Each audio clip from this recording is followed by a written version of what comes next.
बोल राजा रामचंद्र भगवान की जय। राजा रामचंद्र जी ने धनुष यज्ञ तोड़ दिया। सीता मैया श्रृंगार कर रही हैं, सखियां श्रृंगार करा रही, श्रृंगार का गीत।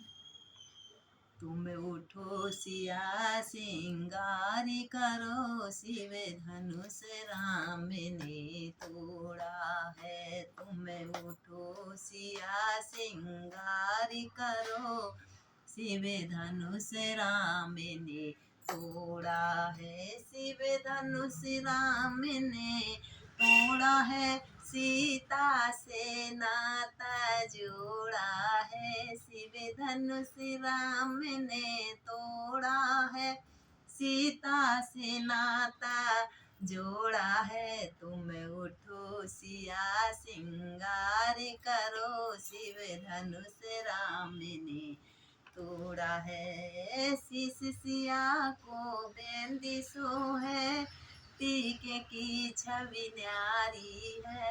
राम शीश सिया को बेंदिशो है, टीके की छवि न्यारी है। रामा न्यारी न्यारी क्या करते, रघुवर को जानने की प्यारी है। रामा न्यारी न्यारी क्या करते, रघुवर को जानने की प्यारी है। तुम उठो सिया श्रृंगार करो, शिव धनुष राम ने तोड़ा है।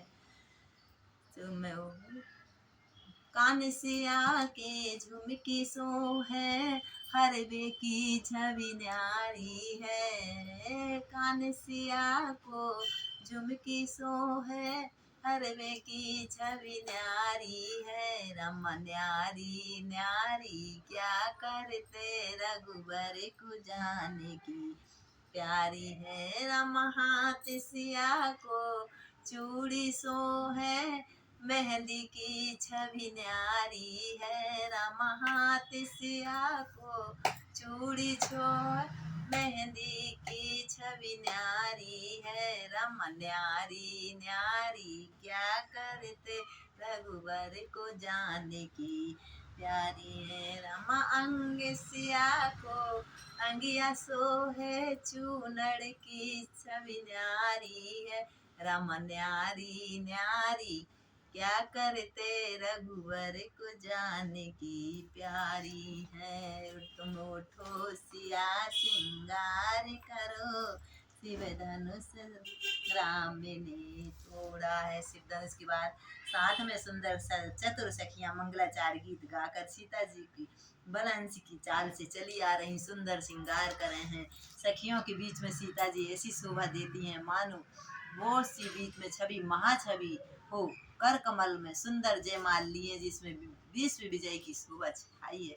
राम जी को सीता मैया जयमाला पहराने आ रही हैं। सीता के शरीर में संकोच है, पर मन में उत्साह है, खुशी हो रही। उनका यह गुप्त प्रेम किसी ने नहीं जान पाया। समीप जाकर श्री राम जी की शोभा को देखकर राजकुमारी सीता जी चित्र में लिखी सी रह गई। चतुर सखी ने यह दशा देखकर समझाकर कहा, सुहावनी जयमाला पहनाओ सीता। यह सुनकर सीता जी ने दोनों हाथों से माला उठाई और प्रेम विवश होने पर पहनाई नहीं जाती है। उस समय उनके हाथ ऐसे सुशोभित हो रहे हैं, सीता मैया जब जयमाला ऊपर राम जी की कर रहे हैं, ऐसे सुशोभित हो रहे हैं मानो डांडियों से दो चंद्रमा डरते हुए जयमाल उठा रहे हैं। इस छवि को देखकर सखियां गाने लगी। तब सीता जी ने श्री रामचंद्र जी के गले में जयमाला पहना दी। श्री रघुनाथ जी के हृदय में जयमाला देखकर देवताओं फूलों की बारिश कर रहे, दुर्निधि बजने लगे। समस्त राजगण इस प्रकार सकुचा गए मानो सूर्य को देखकर उम्मीदों को समूह सुगड़ गए। नाग और आकाश नगर में और आकाश में नगाड़ी बजने लगी। दुष्ट लोग उदास होकर सज्जन लोग प्रसन्न होकर अपने अपने घर चले गए। जय जयकार करके सब देवता जय जयकार करके आशीष देने लगे।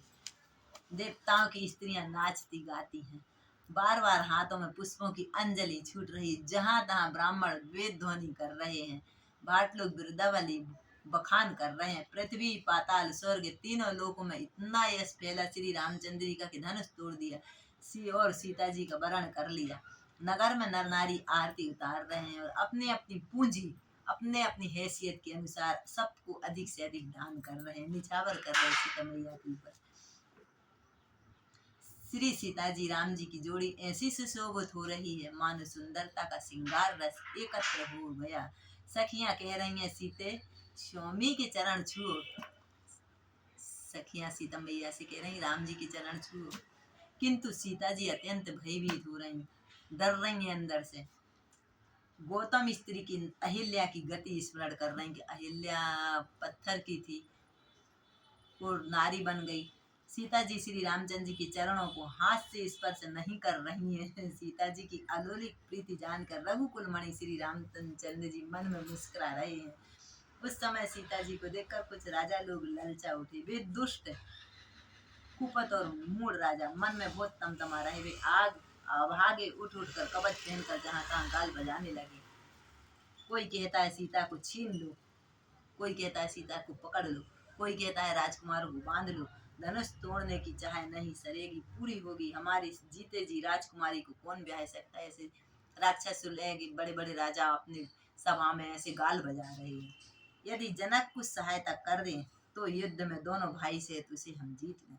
ये वचन सुनकर साधु राजा बोले, निर्लज्ज राज समाज को देखकर तो लाज करो, और तुम्हारा बल प्रताप वीरता बड़ाई और नाक तो धनुष के साथ ही चली गई। तुम इतनी नाक लगा के आए थे, वही वीरता थी कि अब कहाँ से मिलेगी। ऐसी दुष्ट वृद्धि है, तभी तो विधाता ने तुम्हारे मुखों पर कालिंग लगा दी। राम जी ने धनुष तोड़ लिया। ईर्षा घमंड और क्रोध छोड़कर नेत्र भरकर श्री राम जी की छवि का दर्शन करो। लक्ष्मण को क्रोध प्रबल अग्नि जानकर उसमें पतंगे मत बनो। लक्ष्मण क्रोध कर लेंगे तो आग में जल जाओगे। जैसे गरुण का भाग कौआ चाहे सिंह का भाग खरगोश चाहे, किंतु बिना कारण ही क्रोध करने वाला आप कुशल चाहे। शिव जी से विरोध करने वाले सब प्रकार की संपत्ति चाहे तो नहीं मिलती। जैसे गरुण का भाग कौआ चाहे तो उसको मिल नहीं सकता, सिंह का भाग खरगोश चाहे तो उसको कहाँ से मिलेगा। क्रोध करने वाली अपनी कुशल चाह तो कभी नहीं हो सकती। शिव जी से विरोध करने वाले किसी प्रकार की संपत्ति पा सकते हैं क्या? कभी नहीं पा सकती। लोभी लोलुप कल जैसी लोभी लालची सुंदर कीर्ति चाहे, कामी मनुष्य निष्कलंक का चाहे, क्या पा सकता है। श्री हरि के चरणों से विमुख को परम गति चाहे तो कभी मिल नहीं सकती। रानियों सहित दुष्ट राजाओं की दुर्वचन सुनकर सोच के बस में रानी विचार करने लगी, अब ना जाने विधाता और क्या करने वाला है। राजाओं के वचन सुनकर लक्ष्मण जी इधर उधर ताकते हैं, किंतु रामचंद्र जी के डर के कारण बोल नहीं पा रहे हैं।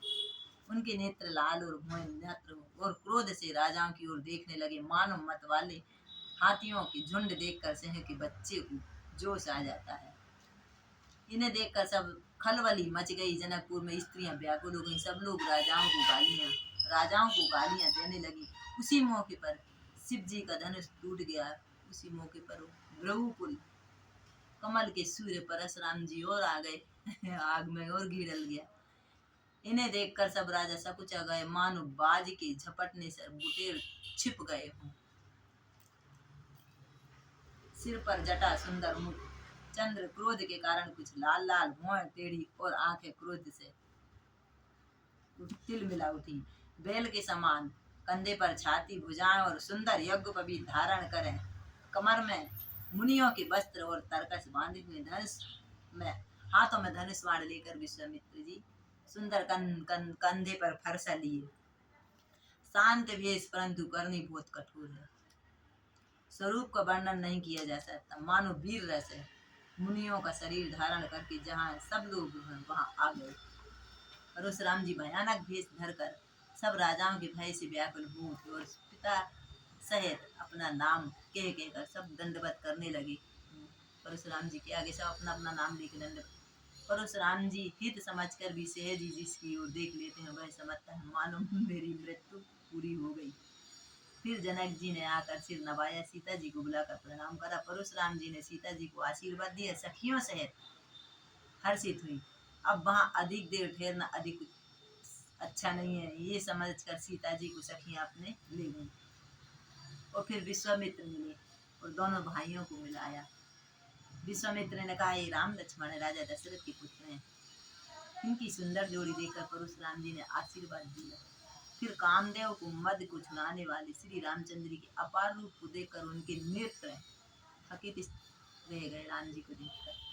फिर सब देखकर जानते हुए अनजान की तरह जनक जी से पूछा, कहो कि ये भीड़ कैसे पड़ी है, जिस कारण सब यहाँ आए हैं। राजा जनक ने समाचार कह सुनाए। जनक के वचन सुनते ही परशुराम जी ने फिर कर दूसरी ओर देखा। धनुष के टुकड़े टुकड़े पृथ्वी पर पड़े।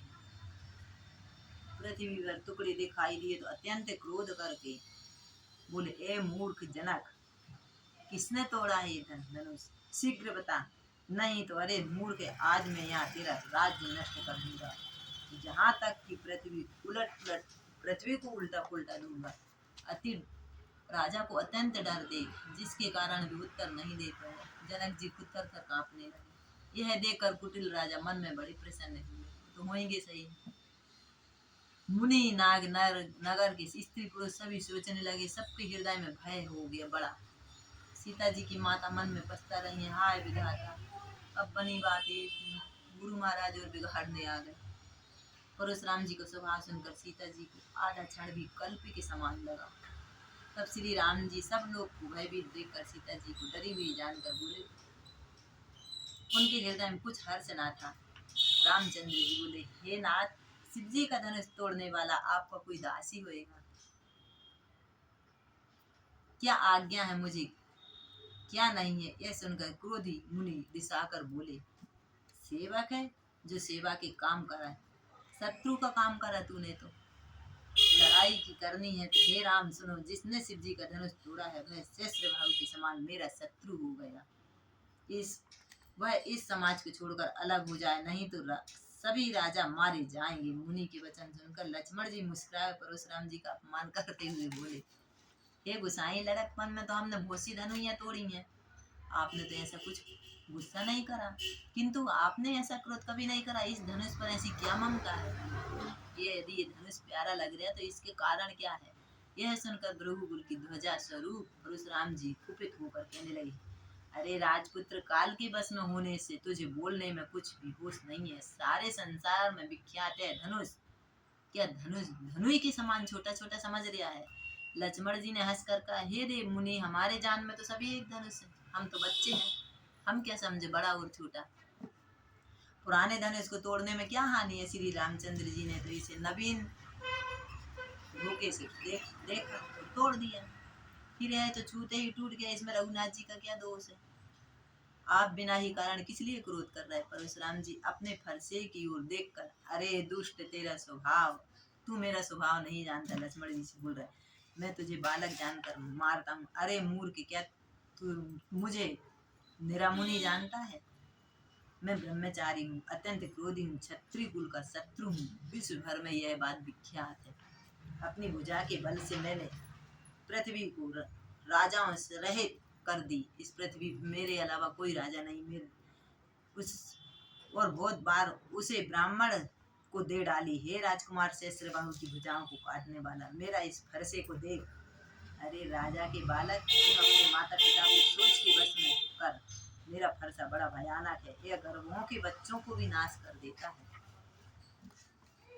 बेहस लक्ष्मण जी ने हंसकर कोमल वाणी से कहा, अहो मुनीश्वर, तो आपने बड़ा भारी युद्ध समझते हो। आप अपने को युद्ध समझते हो, बार बार मुझे कुल्हाड़ी बताते हो, फूंक से पहाड़ उड़ाते हो। यहाँ कोई कुमड़े की बतिया नहीं है, छोटा कच्चा फल नहीं है जो तर्जनी सबसे आगे उंगली देखते ही डर जाए। कुठार और धनुष बाण देखकर मैंने अभिमान सहित कहा था, प्रभु बंसी समझकर या गोपवी देखकर, आपके संतों के लक्षण देखकर कि जो आप उसमें क्रोध कर रहे हो यह रोक सकता था। देवता, ब्राह्मण, भगवान के भक्त और गौ, इन पर कभी हमारे कुल में वीरता नहीं दिखाई जाती, क्योंकि इन्हें मारने से पाप लगता है और इनसे हार जाने पर अपकीर्ति होती है। इसलिए आप मारें तो भी आपके पैर पड़ना ही चाहिए। आपका एक एक वचन ही करोड़ों वृक्षों के समान है। धनुष और कुठार तो आप व्यर्थ ही धारण करे हो। आपको तो लड़ाई करना चाहिए। इन्हें धनुष और कुठार को देखकर मैंने कुछ अनुचित कहा हो तो उसे धीर महामुनि क्षमा कीजिए। यह सुनकर भृगु बंसीर गए। परशुराम जी क्रोध के मारे और गंभीर आग में तल तिल मिला उठे। ये विश्वामित्र सुनो, यह बालक बड़ा कुबुद्ध है। परशुराम जी विश्वामित्र से कह रहे हैं, काल की बस होकर है, आप कुल का घातक है। यह सूर्यवंश पूर्ण चंद्रमा का कलंक है, ये लक्ष्मण नहीं है। यह बिल्कुल उद्दंड मूर्ख निडर है। अभी क्षण भर में यह काल का ग्रास हो जाएगा। यदि इसे बचाना चाहो तो हमारा प्रताप बल क्रोध इसे बतलाकर यहाँ से हटा दो। लक्ष्मण जी ने कहा, मुनि आपका शायद आपके रहते दूसरा कौन वर्णन कर सकता है। आप ही तो बता रहे हैं हम ऐसे हैं, हम ऐसे हैं, हमने पृथ्वी को राजाओं से वो कर दी, ऐसे कर दी। अब आप अपनी वीरता खुद बता रहे तो ऐसा कौन बतलाने वाला है। फिर इतने पर भी संतोष न हुआ हो तो फिर कुछ कह डाली। क्रोध रोक कर आता है, दुख मत कर जिए। आप वीरता का व्रत धारण करने वाले धैर्यवान हैं, छोम रहे थे, गाली देते आपको शोभा नहीं आती। सूरवीर तो युद्ध में करनी सूरवीरता का कार्य करते हैं कहकर नहीं बताते। शत्रु युद्ध में उपस्थित पाकर कायर ही अपने प्रताप को धींग मारा करते हैं। आप तो मानो काल को हाँक लगाकर उसे बार बार बुलाते हैं। लक्ष्मण जी के कठोर वचन सुनकर परशुराम जी अपने भयानक फरसे को सुधार कर हाथ में लिए और बोले, अब लोग मुझे देश देंगे। यह कड़वा बोलने वाला बालक मेरे जाने के योग्य है, मारे जाने के योग्य है। इसे बालक देखकर मैंने बहुत बचाया, अब ये बचने वाला नहीं है।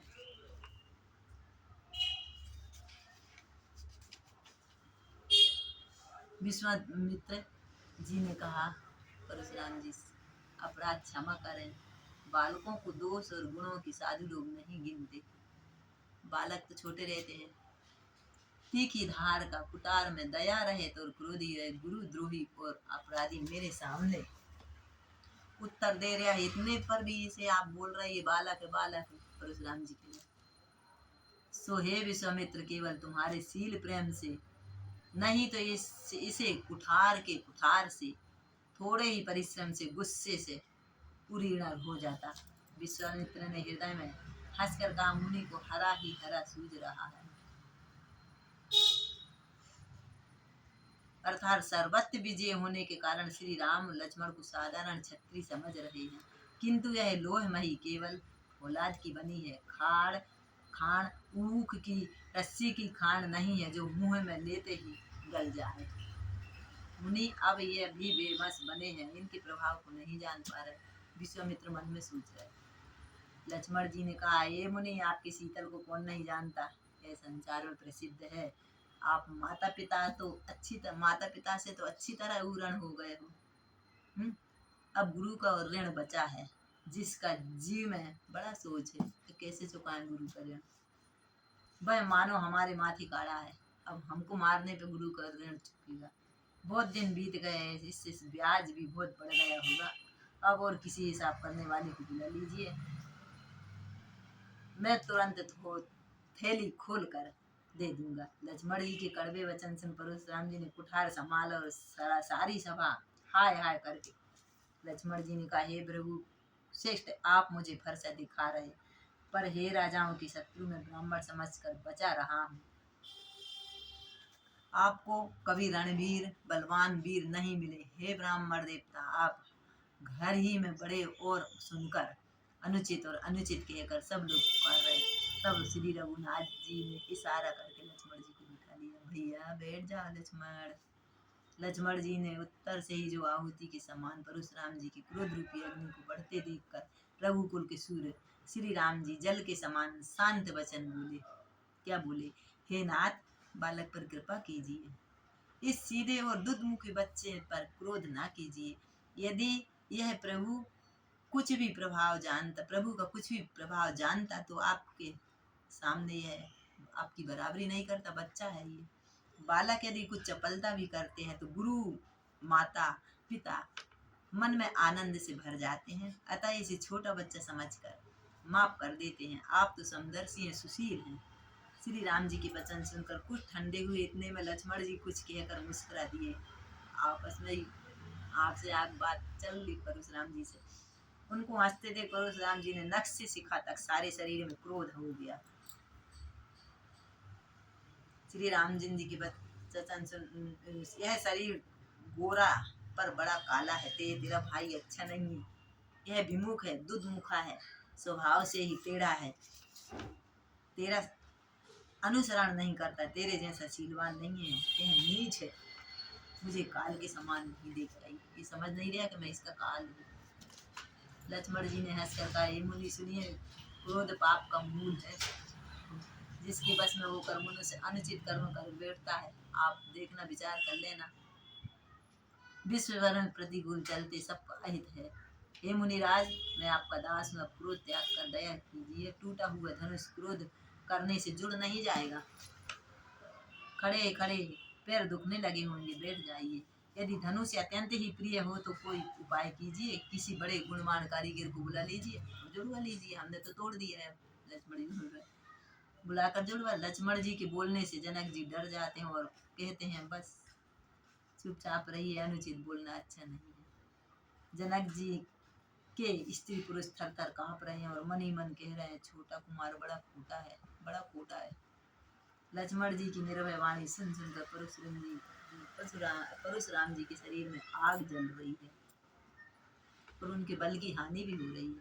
जब श्री राम जी परेशान जानकर परशुराम जी बोले, तेरा छोटा भाई समझकर मैं इसे बचा रहा हूँ, यह मन का मैल और शरीर का सुंदर है, अंदर तो इसके मैल भरा है, जैसे विष में रस भरा हुआ हो सोने का घड़ा। यह सुनकर लक्ष्मण जी फिर हंसे और श्री राम चंद्र जी की तिरछी नजर से उनकी ओर देखा, जिससे लक्ष्मण जी को सकुचाकर विपरीत बोलना छोड़कर गुरु जी के पास चले। श्री राम जी दोनों हाथ जोड़कर अत्यंत विनय के साथ कोमल और शीतल वाणी से बोले, सुनिए, आप तो स्वभाव से ही सुजान है, आप बालक के वचन पर ध्यान मत दीजिए। और बर्रे और बालक का स्वभाव एक समान रहता है, सतजाने ने कभी दोष नहीं लगाते। फिर जिसमें लक्ष्मण तो कुछ काम भी नहीं बिगाड़ा। हे नाथ, अपराधी तो मैं हूँ, हे स्वामी कृपा कर, क्रोध बल और बंधन जो कुछ करना है ये दास आपके सामने। राम जी बोल रहे, जिस प्रकार से शीघ्र आपका क्रोध दूर हो मुनिराज, आप वही करो, मैं आपके सामने खड़ा हूँ। मुनि ने कहा, हे राम, क्रोध कैसे जाए, अब तो तेरा छोटा भाई टेढ़ा और तिरछी नजर डाल रहा है, इसकी गर्दन पर मैंने कुठार न चलाया तो क्रोध करके किया ही क्या। फिर मैंने तो यूं मेरे जिस कुठार की घोर करनी सुनकर राजाओं की स्त्रियों के गर्भे गिर जाते हैं, उसी फरसे के रहते इस शत्रु राजपुत्र को जीवित देख रहा हूँ और इतना बोल गया है मेरे को। हाथ चलता नहीं, क्रोध से छाती जली जा रही है, राजाओं का घातक है, कुठार भी कुटित हो गया, विधाता विपरीत हो गया, इससे मेरा स्वभाव बदल गया, नहीं तो भला मेरे हृदय में किसी समय भी कृपा कैसी आती है।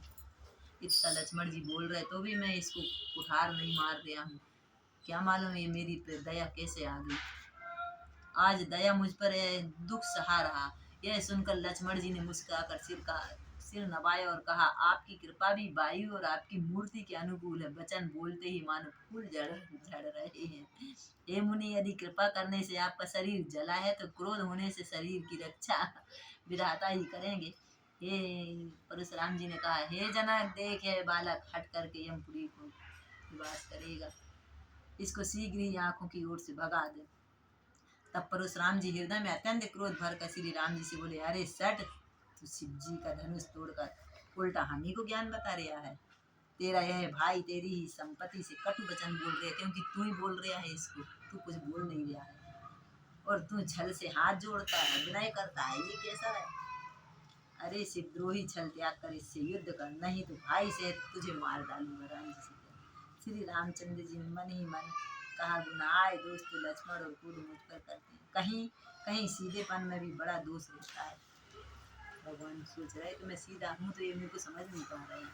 श्री रामचंद्र ने प्रकट कहा, हे मुनिवर, क्रोध छोड़िए, आपके हाथ में कुठार है और मेरा यह सिर है, जिस प्रकार आपका क्रोध जाए कीजिए वही कीजिए, जिससे मैं आपका दास हूँ। मैं आपका दास हूँ, मेरे को मारो, भले जो करना है वो करो। स्वामी और सेवक में युद्ध कैसा, ब्राह्मण श्रेष्ठ क्रोध का त्याग कीजिए। आपका वीरों का सब भेष देखकर बालक ने कुछ कह डाला, वास्तव में उसका दोष नहीं है। आप साधु की तरह आते तो बालक आपको प्रणाम करता। आपने कुठार बताया तो उसको तो फिर क्रोध आ गया। यदि आप मुनि की तरह आते तो बालक आपके चरणों में धूल, आपके चरणों की धूल मस्तक पे लगाता, हे नाथ हमारी आपकी बराबरी कैसी। कहिए ना, कहाँ चरण कहाँ मस्तक, कहाँ मेरा राम मात्र छोटा सा नाम है। राम जी देखो कितने दयालु परशुराम जी से कहे। और कहाँ आपका नाम परशुराम बड़ा। हे देव, हमारे तो एक भी गुण धनुष है, हमारा तो एक ही गुण धनुष है। आपके परम पवित्र क्षम दम सोच क्षमा सरलता ज्ञान विज्ञान आस्तिक ये 9 गुण हैं। हम तो इस प्रकार आपसे हारे हैं, हमारे अपराधों को क्षमा करें।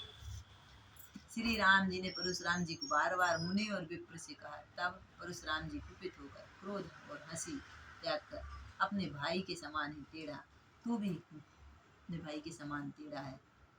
चतुरांगिनी सेना सुंदर संविदा यज्ञ में जलाए जलाने वाली लकड़ी, बड़े बड़े राजा उस पर आकर बलि बलि पशु देते हैं, अर्थात स्वाहा शब्द की आहुति ही दी जाती। उसी प्रकार मैंने पुकार कर राजाओं की बलि दी। मेरा स्वभाव तुझे नहीं मालूम। राम जी से बोल रहा है। पुराना धनुष था छूटे ही टूट गया। अब राम जी और गुस्से। पुराना धनुष था छूटे ही टूट गया और आपका क्रोध बहुत बड़ा है। मैं किसका कारण आपका क्रोध शांत करूंगी। हे रघुनाथ, यदि सचमुच में ब्राह्मण कहकर निरादर करते हैं तो सत्य है, संसार में ऐसा कौन युद्ध है जिसे हम डर के मारे मस्तक न बनाए। यदि रण में हमें कोई बालक ललकारे तो हमें सुखपूर्वक लड़ेंगे, चाहे काली क्यों नहीं जाए। परशुराम जी ने कहा, हे राम लक्ष्मण पति धनुष को हाथ में, अब सीधे हो गए लक्ष्मण, हाँ परशुराम जी सीधे हुए, धनुष को हाथ में अथवा लक्ष्मीपति विष्णु भगवान धनुष लीजिए, इसे खींचिए जिससे मेरा संदेश मिट जाए। परशुराम जी धनुष देने लगे। तब धनुष परशुराम जी ने ये करा और धनुष भगवान के पास अपने आप चला गया। तब परशुराम जी मन में आश्चर्य करने लगे। उन्होंने श्री राम का प्रभाव जाना, उनका शरीर पुलकित हो गया और वो